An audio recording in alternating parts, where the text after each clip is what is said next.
జై వారాహి. అక్క టైం 9 అవుతుంది కదా, దేవుడి గదిలో నువ్వేం చేస్తున్నావు? నేను నిన్న ఏదైతే క్యాంప్ వెళ్ళొచ్చాను కదా, నేను దీపారాధన చేయడం అయితే నేను మిస్ అయ్యాను. ఎప్పుడు కూడా దీపారాధన చేయడం మిస్ అవ్వను, బట్ ఫస్ట్ టైం ఇలా అయ్యింది.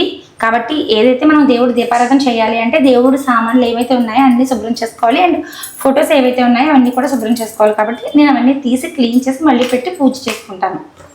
అక్క దేవుడి గదిలో ఇన్ని విగ్రహాలు ఉన్నాయేంటి? అంటే ఒక్కొక్కరికి ఒక్కొక్క దేవతారాధన అంటే ఇష్టం, బట్ నేను ప్రతి దేవదేవునికి సంబంధించి ప్రతి అమ్మవారికి సంబంధించి ఒక్కొక్క ఫోటో అనేది పెట్టుకోవడం అయితే జరుగుతుంది. బట్ ఇంక్లూడింగ్ ఏంటి అంటే మనం యొక్క దేవుడి గదిలో ఈ యొక్క తాబేలు అనేది మస్ట్ అండ్ షుడ్ పెట్టుకోవాలండి.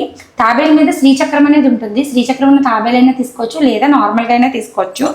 అండ్ దాంతోపాటుగా ఏదైతే ఆవు దూడ, మీకు తెలుసు కదా, ఆవులో అన్ని దేవతలు, లక్షల కొద్ది దేవతలు అనేవారు నిక్షిప్తమై ఉంటారు.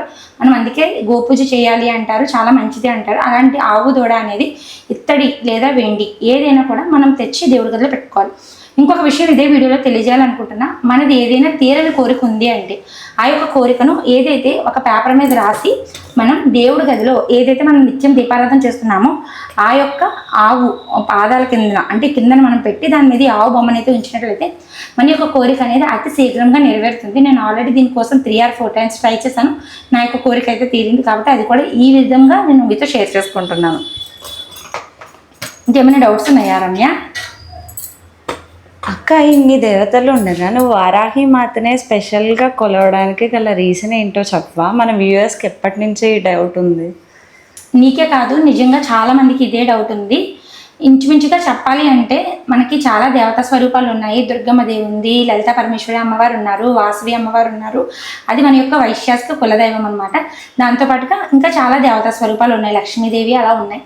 బట్ ఇన్ని దేవతల్ని నేను పూజిస్తూ పర్టికులర్గా నేను వారాహి అమ్మవారిని పూజించడానికి గల కారణం ఏమిటి అంటే, నాకు వారాహి అమ్మవారి కోసం తెలిసిన తర్వాత మొదటిసారి అమ్మవారి యొక్క గుడికి నేను వెళ్ళినప్పుడు ఎప్పటి నుండో నాకు కోర్టుకు సంబంధించిన ఒక కేసు అనేది పెండింగ్లో ఉంది.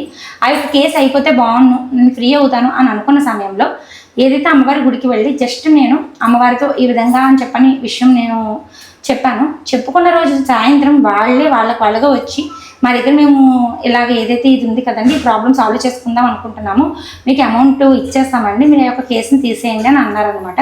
బట్ అప్పటి వరకు అంటే ఇంచుమించుగా 4 సంవత్సరాల నుండి ఆ కేసు అనేది మాకు ఏమీ జరగలేదు. వాళ్ళు మా వైపు కూడా చూడలేదు. అంటే వాళ్ళు మనకి డబ్బులు ఇస్తే కేసు తీసేయాలి. వాళ్ళు మన దగ్గర ఒక థెఫ్ట్ చేశారు, దొంగతనం చేశారు అనమాట.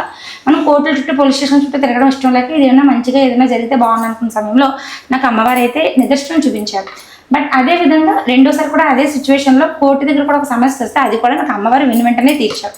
అప్పటి నుండి ఇప్పటి వరకు నా సమస్య ఏదైనా కానీ, అది ఎంత పెద్దదైనా కానీ అమ్మవారు నాకు తీర్చుతున్నారు. కాబట్టి అమ్మ అంటే నాకు చాలా స్పెషల్ అనమాట. బట్ నాకు జరిగే మంచి 10 మందికి జరగాలి అనే ఉద్దేశంతో నేను అమ్మవారి పూజ కోసం, అమ్మవారికి ఏ విధంగా మనం పూజ చేస్తే మన యొక్క సంకల్పం అనేది నెరవేరుతుంది అనేది నాకు తెలిసిన మాటల్లో తెలియజేస్తున్నానమ్మ. అలానే ఏ దేవతా స్వరూపాన్ని నేను పూజించడం అయితే మానట్లేదు. లలిత అమ్మవారి కోసం చెప్పాను, కనికా పరమేశ్వరి అమ్మవారి కోసం చెప్పాను, లక్ష్మీదేవి కోసం చెప్పాను, ప్రతి ఒక్క దేవత కోసం నేను చెప్తూనే ఉన్నాను తల్లి. చాలా హ్యాపీ అక్క. ఈ రోజుల్లో ఒకరికి మంచి చేయాలనే ఆలోచన, నీకు జరిగిన మంచి 10 మందితో షేర్ చేసుకోవాలనుకోవడం చాలా హ్యాపీగా ఉంది అక్క. యాక్చువల్గా మీ అందరికీ కూడా తెలుసు కదండి, అమ్మవారి యొక్క కుంకుమ ఇది కూడా 5 రోజులు పూజ చేసిన 5 రోజులు పూజ చేసిన కుంకుమ అనమాట. ఇది నేను చాలా చాలా భద్రంగా ఉంచుకుంటాను. చెప్తున్నాను కదా, ఇది శ్రీచక్రం మీద చేసిన కుంకుమ కూడా. మీకు ఏదైతే నేను కుంకుమ పంపిస్తున్నప్పుడు ఆ యొక్క కుంకుమలో ఈ మొత్తం కుంకుమని నేను ప్రతిసారి కూడా కలుపుతానండి. కలిపిన కుంకుమని మాత్రమే మీకు పంపిస్తున్నాను.